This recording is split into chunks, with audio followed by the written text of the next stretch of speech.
GMA Regional TV Live mga kapuso, pampagaan sa mga kapuso. Karong buntaga atong ililahon kining Subuanon nga content creator sa social media. Way puas ni paghatag niya og kalingawan sa iyang mga fans o followers sa iyang mga lain-lain nga mga accounts mga kapuso. Og tunad ni siya yung mga hugot kabahin kuno sa gugma nga kuno binasi sa tinuod nga kasinatian. Ato ililahon siya karong buntaga mga kapuso, si Dave Kirante, mas naila nga si Dodong. Dave, good morning. Good morning, GMA. Thank you so much, Dave, for joining us this morning. What prompted you to, unsay nakapaaghat nimo Dave, nga musod ini sa social media, mamahimong content creator, mahimong influencer? Ni-stop jud ko ato sa pag-create of content because I wanted to finish my professional career. So, ni-take ko og local board exams, and then ni-take po ko og state boards nako sa New York. And so, focus kayo ko ato ba nga marag. Ako sa gyud tiwason ang ako ang professional career nga licensing, kaya para after that kay pwede na ko mo balik sa pag-create of content. But during that time span kay kanang naka-girlfriend man ko, and then serious po to siya, but kana bitaw ang murag grabe kayo ka possessive. Pag buwag na mo ato nga girlfriend, adto na ko ni balik sa pag-create of content. And then kanang murag luckily enough kay pagbalik sa dako na viral sa balik. Kanang murag naganahan na gyapon ang audience ba. How is it like being a content creator, social media influencer? You were saying kaganihan nga murag daghan na gyud ang maka-identify nimo in public. Kuan it's very fun, it's very flattering nga kanang murag to see someone nga kanang who is very fond of you, nga kanang murag ana po uban I get messages manggod nga saying nga ako ang mo lift up sa ilang spirits through their videos kay kanang especially those people who are battling depression. Labi nagkaroon nga pandemic, di ba nga everyone is on a lockdown. Anita sa imong mga content sa imong mga accounts, Dave, kinsa may mag-conceptualize ani, naga-brainstorm ba mo or imuha ra gyud nga mga ideas gyud? Ako ra gyud siyang ideas. Right, everything is kanang in my brain. So kanang ang script, ang scenario, ang kanang murag kung saan ako siya pag-shoot. Pero kanang mga TikTok lang nga video, kanang mga Dodong Dave ug Debra nga videos, ako ra gyud tanan nga mag-ana review ko sa akong phone at the whole time. Well, you're on that na. Kang Dodong o kang Debra, si Debra nga mo si Babe. How is it like shooting for that nga duha ka characters imong gi-portray?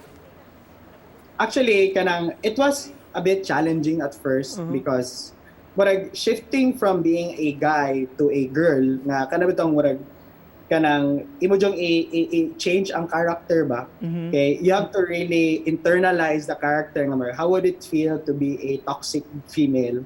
Funny kay tagahuman ako shoot sa video kay makatawa magugo kay maskin ako ma-impress ko ba nga ako mo siyang iniktanan ako ni Debra kay para nako lahi siya nga tao. Hindi ko katao nga ako ibuhatan na impromptu ta Dave Bay karong buntaga kanang Debra og Dodong na conversation, few lines lang kay amo lang tan-awon ang imong pag-transition sa character.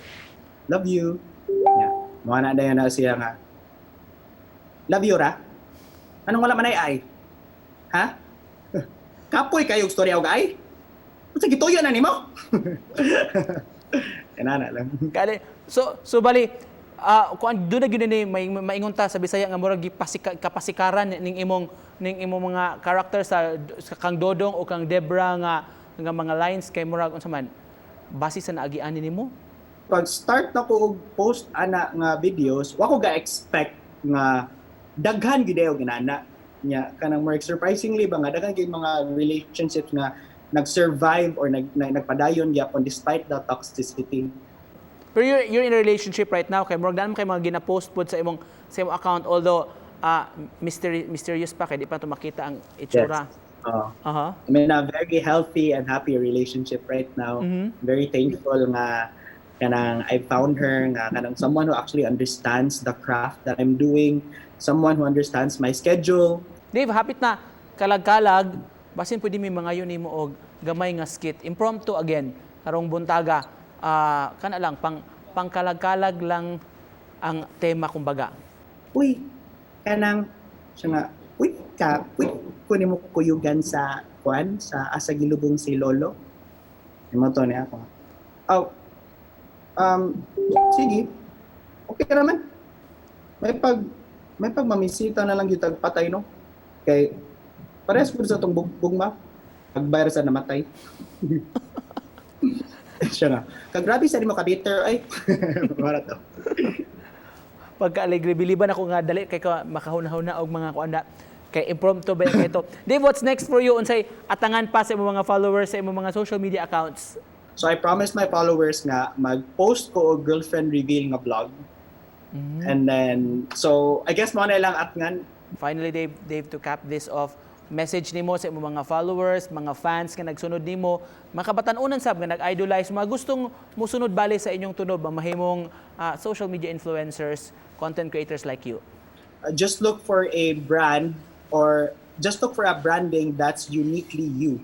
As for my followers, thank you so much for always supporting my vlogs, always sharing them. My page has been getting a lot of really high engagements lately, and without you guys, wala gyud si Dodong Dave. Thank you so much sa pag-uban ka namo karong butaga, Dodong Dave mga kapuso, Dave Kirante. Salamat, Dave! Thank you for having me.